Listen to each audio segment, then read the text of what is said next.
Hello everybody, welcome back for another video. Hope you're all doing well and that you are all having a great day to start things off. At the moment, EOS has spiked up in price.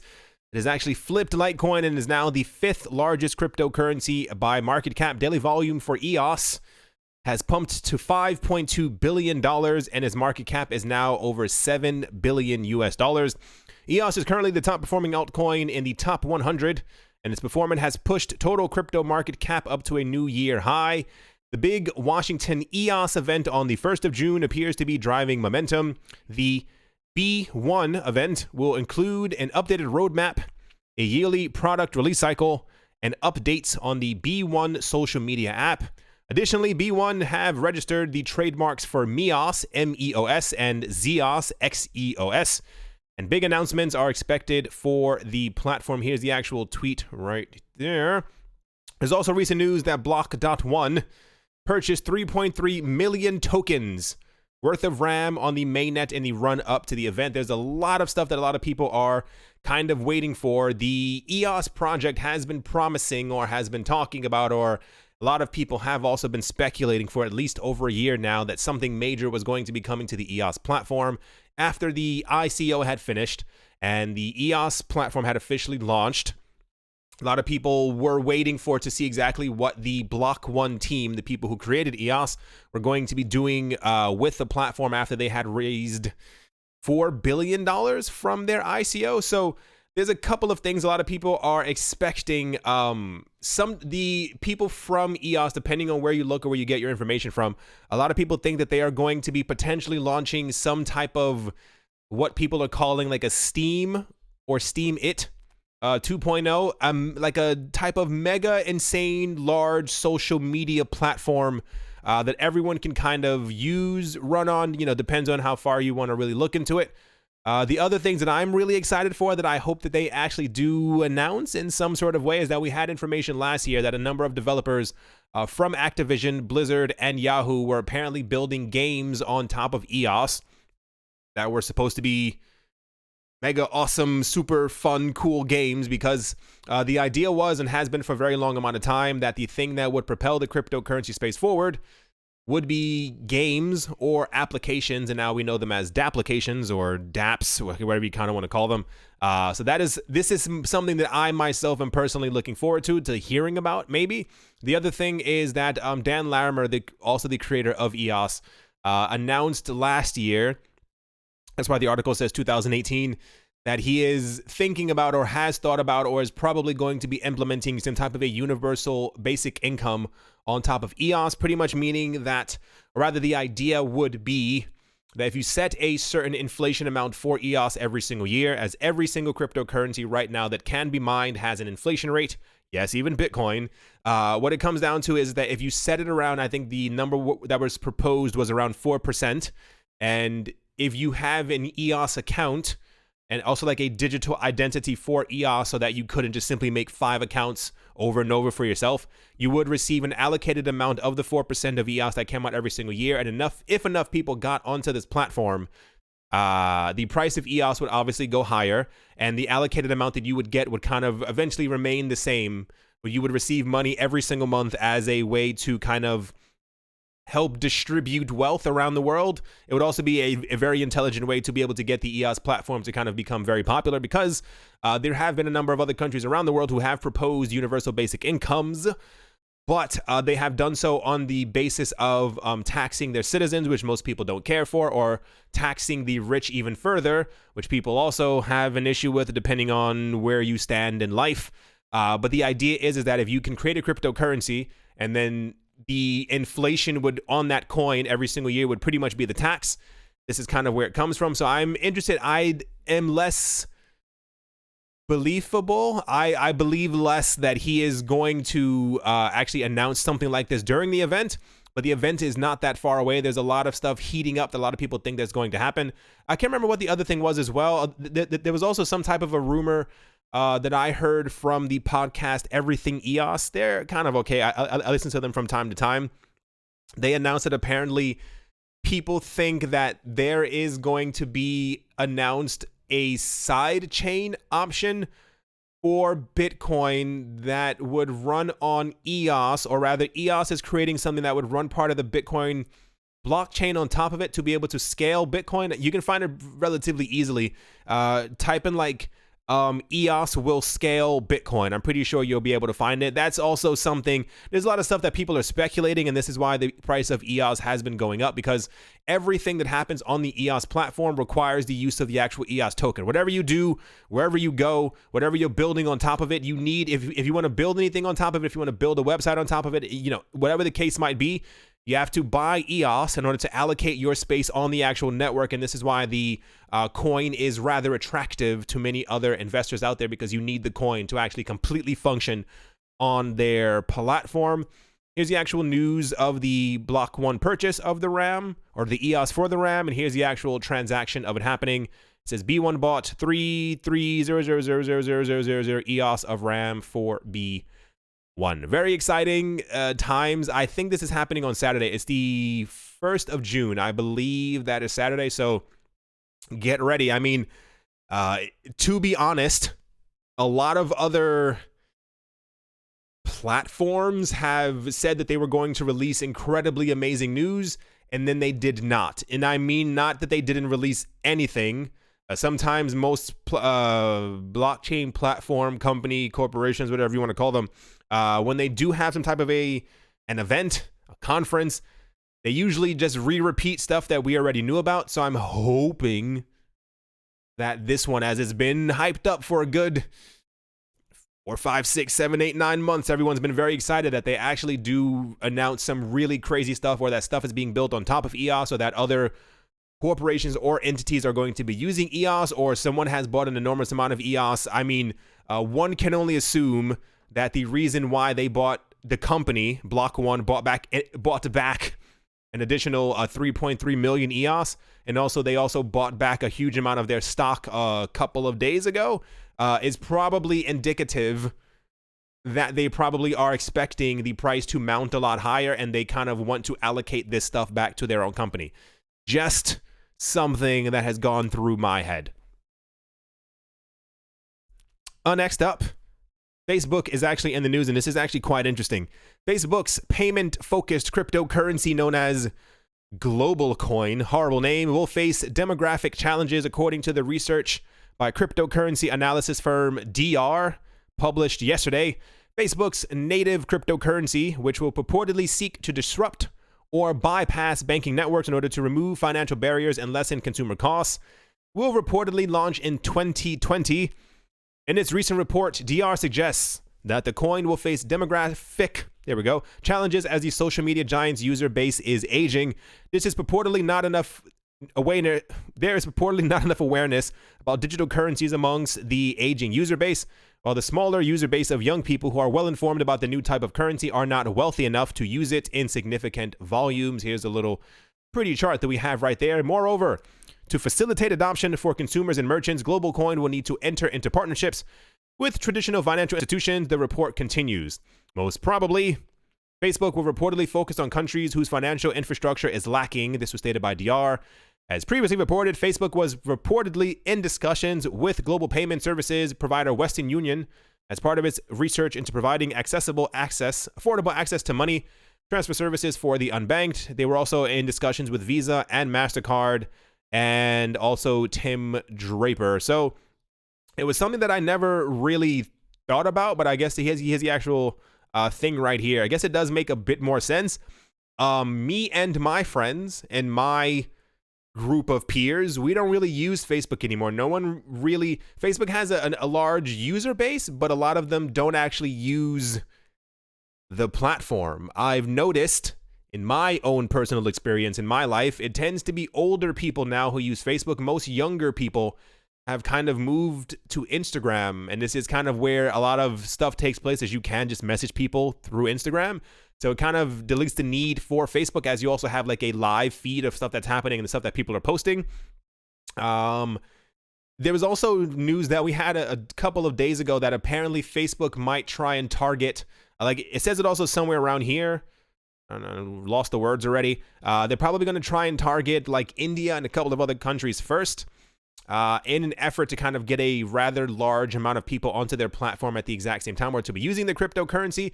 But I don't know many people, whether they're into cryptocurrencies or not, who have expressed any interest in Facebook's cryptocurrency. I've had a couple of people tell me, try to tell me that Facebook was launching a cryptocurrency, and I spoke to them about it, and they were like, yeah, it doesn't seem that interesting. They actually started asking me more questions about Bitcoin, because Bitcoin has the, and the rest of the wider cryptocurrency market has the potential to be able to raise in price.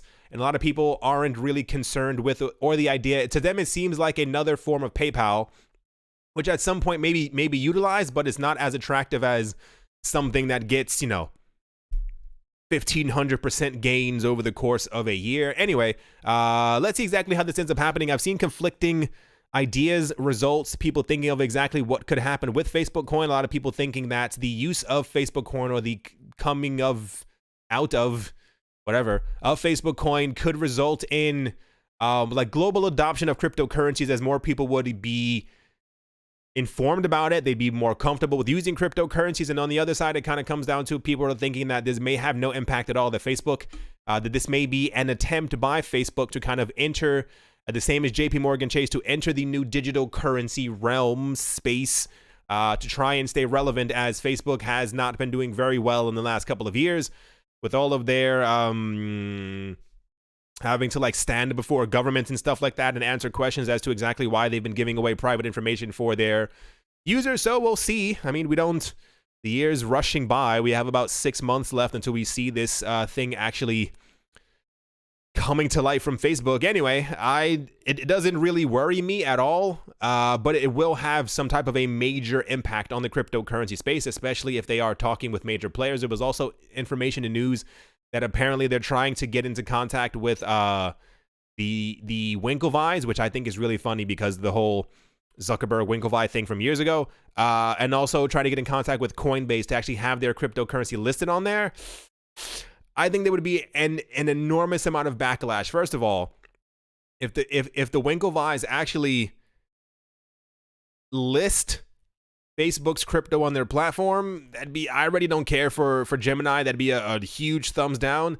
And if Coinbase also listed it as well, it would be a little odd for them to list something that is clearly not even going to be remotely decentralized. Anyway, let's move on.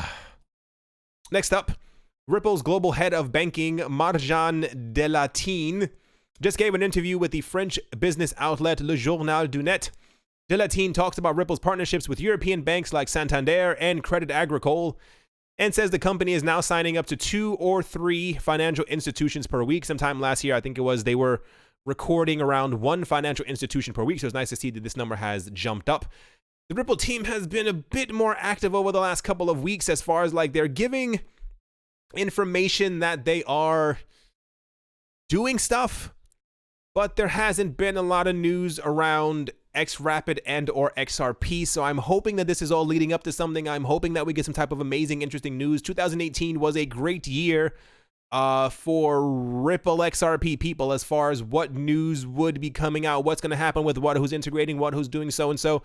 We had at least, what was it, like 4 or 5 cryptocurrency exchanges who announced that they were going to be listing XRP as a base pair. Like, I feel like if they had waited for 2019 to release that news, the price would even be even higher than where it is right now. But still hopeful that we get some type of news over the next couple of weeks, and I mean weeks, not months, just because price. Next up, TRON founder Justin Sun says the company's file-sharing platform known as BitTorrent will officially be integrated with the TRON network tomorrow. BitTorrent's integration with TRON is designed to give users the incentive to share files by rewarding them with the TRON-based token known as BTT. We spoke about this about 2 days ago. I wanted to talk about it again, at least for another 18 seconds. I'm very interested to see what's going to happen. We've had a number of developers, across the wider cryptocurrency space who have said and have come out talking about saying it, that apparently TRON is not strong enough to be able to handle integration with BitTorrent. I don't know if this is going to be a 100% implementation, which will be very interesting. I have a feeling we'll see the numbers in about a day what has happened before. I'll put it to you this way. What has happened before with other systems is that other cryptocurrency exchange blockchains have integrated about 10 to 15% of a platform onto their network. And this is what they consider the integration. We'll see exactly how this ends up going. A lot of people are very hyped for this to happen. I'm interested to see exactly what ends up happening and if the TRX token and BTT token successfully push up to new all-time highs after this integration finally ends up taking place. Next up, this one is insane. The cataclysmic political situation in Venezuela is driving cryptocurrency adoption as a fast rising inflation rate devastates the economy. It is currently projected to reach 10 million% inflation. That is not a false number, and I'll show you why. By the end of 2019, according to the latest International Monetary Fund economic forecast, Bitcoin is becoming more popular as the petro, that is the cryptocurrency of Venezuela, flops. The United States in particular has been applying sustained pressure on Maduro's government by targeting vital sectors and his inner circle. The Banco Central de Venezuela was, for example, recently slapped by sanctions. Economic sanctions imposed by other Western powers have further worsened the situation by making it harder for Maduro's administration to prop up the value of the Venezuelan bolivar, which is in a free fall. The dire situation of the economy has led to more Venezuelans embracing crypto to circumvent blocked international money transfer systems, to partake in global trade and access remittance services. One of the weirdest things that I've found for the longest, and I understand why it's not on everyday news, because you can't really admit that your system is broken. That's just not how the system that we have right now works. Venezuela has been in the news for a while, even before they had all this hyper calamitous stuff that was happening. As far as like the first real heavy adopters of cryptocurrencies, and rather those expressing and showing the actual first use cases for cryptocurrencies, because before it was kind of, speculative. Everyone's buying it up. Oh, this is kind of cool. Money, money, money. But we've seen the effect that this has been having on the many countries around the world who are buying up cryptocurrency and actually transacting in cryptocurrency as a way to kind of get away from them completely losing their money. There was a podcast I was listening to. They were talking about how what's happening in Venezuela is that, not even joking, this isn't a joke, people will receive their paycheck. They'll go to the bank, they'll get it in cash, whatever, what have you.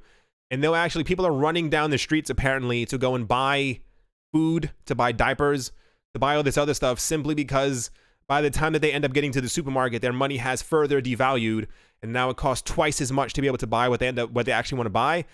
And apparently, this is what I heard in the podcast. They were talking about that people have started to buy eggs or buy flour and other stuff like that, because this is stuff that relatively holds its value. And you can price it according to what other countries are valuing their chicken eggs to be able to eat in their flour and stuff as well. So when you try and trade stuff, people have gotten to this really weird barter and swapping system. And it kind of goes on to, without reading too much actually into it, apparently, where's the other thing? Is that some major Venezuelan retailers have joined the crypto bandwagon and are now accepting digital currency payments. Traki, Traki, a retail company with 49 outlets, is among them. And according to the latest reports, it now accepts major cryptocurrencies, Bitcoin Cash, Bitcoin, Dash, Ethereum, and Litecoin. The undertaking was made possible through a partnership with Crypto Buyer Pay, a virtual point of sale producer. Traki sells items ranging from fashion to food. Stuff there's getting very, very dire, and should be considering ourselves relatively or very lucky that we don't have to go through stuff like this. Here's the actual thing from the International Monetary Fund on their website. For those who are not looking at the screen, it's just a map. And when you scroll over the map, it actually shows the inflation rates of different countries around the world. Russia's 5%, Mongolia is 8.4%, Kazakhstan is 5%, China is 2.3%, France is 1.3%, Spain is 1.2%, Algeria is 5%, Libya is 15%, Sudan is 49%, Australia is 2%, Indonesia is 3.3%, Japan is 1.1%. Good for them. America is 2%, Canada is 1.7%. Then you start going lower, Mexico is 3.8%, Peru is 2.4%, Colombia's 3.4, and the moment you scroll over Venezuela, it says 10 million%. That is absolutely insane. Apparently, the world's average is around 3.6%, and Venezuela is going to be 10 million% by the end of this year. So I assume, or rather, I don't know. I can't even assume how many people in Venezuela are actually listening to me. If you know somebody in Venezuela, tell them to, as best they can, keep getting those Satoshis, because it seems like their best bet right now, especially since Bitcoin has almost tripled in value since the beginning of this year. 10 million%. That's unfathomable. That's not even like a normal number that even makes sense mathematically in my head to have that much hyperinflation. That means that their dirt, like their land, is probably worth more than the paper that they use to even buy their food. Anyway, very sad that has to happen around the world, but this has been spoken about for a while. We knew that stuff like this was going to happen around the world, and is only continuing. There are many other countries as well. You see all these other countries over here. They're also not doing very well, and I can't remember the other countries who had announced to the International Monetary Fund that they were, I think Uzbekistan was one of them, that they were thinking of implementing Turkey's 17%. My goodness, that they were thinking, that's a lot. That they were thinking of creating bonds on Bitcoin. It's kind of because of stuff like this. When we do hit a $30,000 to $50,000 Bitcoin, I wonder who are going to be some of the first countries. Okay, Saudi Arabia, negative interest rates. To see who comes forward and announcing that they're going to be using Bitcoin, because this is a little worrying. Anyway. Right. As always, a very special thank you to my Patreon supporters. That was rough. Professor Wally from Gunbout University, SC Verzley Fine Art. Hold on, I'm going to take one big breath. Crypto and Beer Shipmate, Brady Niels, L. Doug, Jared Schneider, Wise Night Owl, Shaolin Fried Rice, Gilboa Snake, Crypto Joe, Mohair Maroney, Carl Birchenoff, singer-songwriter Mike Savitz, Rai Rai, Yasha Harari, Amy Starsheen, Jeffrey Ramsey, Crypnotic, Clara T. Snowden, Crypto Artist Cody 3D, Nicholas One Earth, One Peace, One Love, Setsuna, Nick Kanaya, Richie Rich III, RF Dusty, Cody, Vlad the Impaler, Paxis, Jeremy the Photographer. Could not do it, my goodness. Jim the Gardener, Minting Coins, Arthur Yaku, Nick, Manjula Vodi, Anthony Charles, and Mekan Nick. Thank you all very much for your support. At the moment, the prices are a little bit higher than they were earlier. We were at 8,600 something for Bitcoin. It is currently up 0.21%. I assume on its way trying to breach the $9,000 Bitcoin area. XRP is also up by 6%. What were we just talking about? Where is it? EOS. Yeah, I guess maybe times have changed since that article was written. It says 2.2% that it is now up. I mean, to be fair, EOS was like $5 couple days ago, so I guess it is a big difference. I don't know who's doing it, but it's worrying at the moment. Bitcoin Cash, Satoshi's Vision, is up by 46% with no news at all. The volume is less than $1 billion. It's not right, meaning this is being pumped heavily. It is currently the number 9 coin. It is a couple of bucks away from passing Tether and being next to Binance coin. Go for it. Pump your hearts out. But when the crash happens, just be prepared. IOTA is also up by 21%, I guess, from the news that we had earlier of them trying to, what's it called? They're getting rid of their old centralized system, as it were, and they're trying to move to a more decentralized basis system currency. Anyway, hope you all enjoyed. Okay, yeah, this makes sense. So all the forks are kind of pushing up. Bitcoin Gold is also up by 13%, which means that someone just pushing all of the forks. Is Bitcoin Cash up? Where is it? 5 point something percent. These coins are never in the news. They're just whatever. I'm not gonna even give them light anymore. Hope you all enjoyed. Hope you all are having a great day, morning, afternoon, and or evening, wherever you are, wherever you might be. Thank you all once again for watching and listening. And yeah, I'll talk to you all soon. See you.